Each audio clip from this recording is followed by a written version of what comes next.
5 years have passed since I began regretting my divorce. Suddenly, my former in-laws got in touch, and now I'm about to reunite with my ex-wife. With a mix of emotions, I broke the silence with, "Long time, no see," but her response surprised me. "My name is Keith Miller, a regular 40-year-old office worker. 5 years ago, I divorced my wife, Lily, whom I had been with since our student days. I met her in high school when she moved into my neighborhood, and our families became close. Lily was bright and lively, always making everyone smile. I was a serious and somewhat gloomy boy, but Lily befriended me, and our relationship continued through college. When we were 21, our families had dinner together. Lily's father, a bit tipsy, joked, "There's talk of Lily marrying the son of my company president." Emboldened by the alcohol, I blurted out, "I'm the one who will marry Lily." I must have had feelings for her from the beginning. Amid everyone's teasing, I still remember her blushing in the corner of the room. True to my declaration, we got married when we were 28. We supported each other's careers, and our families were overjoyed. "Keith, true to your word, as expected," Lily teased me about that night at the dinner. Our newlywed life was blissful. Just having a wife waiting at home made all the work stress disappear. Since we had known each other for so long, we never ran out of things to talk about, and her cheerfulness brightened my mood. However, those days didn't last.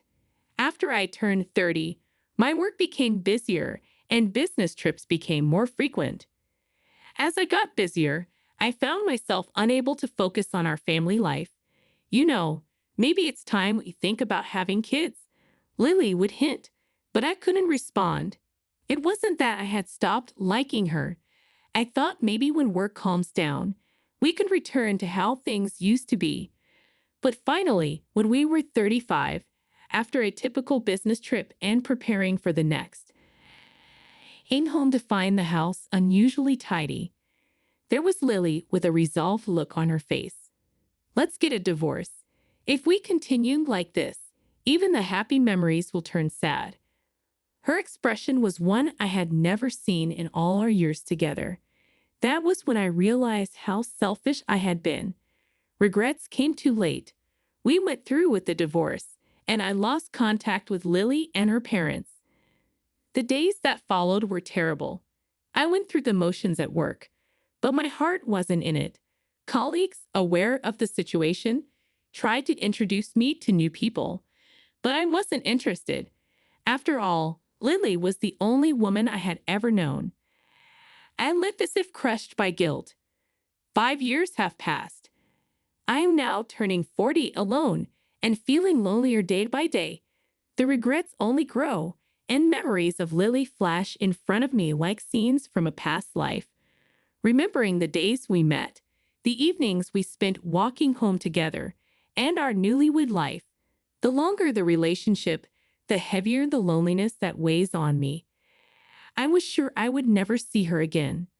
One day, as I was slowly coming to terms with this, I got a call from Lily's parents. They said they wanted to meet and talk. Seeing them much older made me realize how time had passed, and I was no different. They didn't scold me, but gently asked, "Keith, what do you think about Lily?" I shared my feelings of regret and apology for the past 5 years. They just poured out of me. I wanted to see her just one more time. At that moment, her father looked me straight in the eyes and said, "Would you remarry Lily?" His words reached my ears clearly, and every other sound was blocked out. As hard as I tried, my brain couldn't catch up. Seeing my stunned expression, he started to say, "If you are," then his wife cut him off, saying, "Let's wait until you meet Lily," murmuring with downcast eyes. They took me, and we got into a taxi. We arrived at a major university hospital. I could only follow them, not understanding why. The person lying in the hospital bed was indeed Lily. Her face was calm as she slept, not showing the 5 years that had passed. She even seemed younger. Her mother gently approached the bedside and spoke to her. Lily opened her eyes sleepily and looked straight at me. "It's been a while," I managed to say. "Who are you?" She definitely said that, thinking it was some kind of joke. I looked at her parents' faces, but they both looked down. "It's me, Keith." At my words, her eyes widened. "Are you Keith?" From behind me, her father whispered quietly, "Lily has lost her memory." It felt as if time had stopped. I doubted if it was a dream, but the trembling of my hands told me it was real. After our separation, Lily had returned to her hometown and was working there. However, one day after work, she was involved in an accident and rushed to the emergency room. She broke several bones in her upper body, but was not in danger of losing her life. When she woke up, she had lost all her memories. They said it might be temporary and could come back soon. Her father had taken me outside the hospital room to talk. It was hard to believe, but her expressions and actions made it understandable.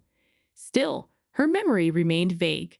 She could barely remember her childhood and family, but other details were lost. Lily's memory was jumbled, with names and faces eluding her.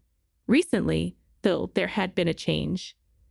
Her father told me that she had started to remember fragments of her days with me, but the timeline was messed up and her memories were all mixed up. However, she didn't remember my face or that we had been married and divorced. She only remembered the happy times she had with me. Those words made my body tremble. Lily thought of me as a lover, not as her husband. Her parents couldn't bring themselves to tell her the truth. After discussing it, her parents decided it was best for her to meet me since she wanted to see me. Whether to tell her about the divorce was left up to me. If I told her, she might remember everything, but she might also drift away from me again. Uncertain what to do, I found myself alone with her in the hospital room. "Do you really not remember?" "I'm sorry.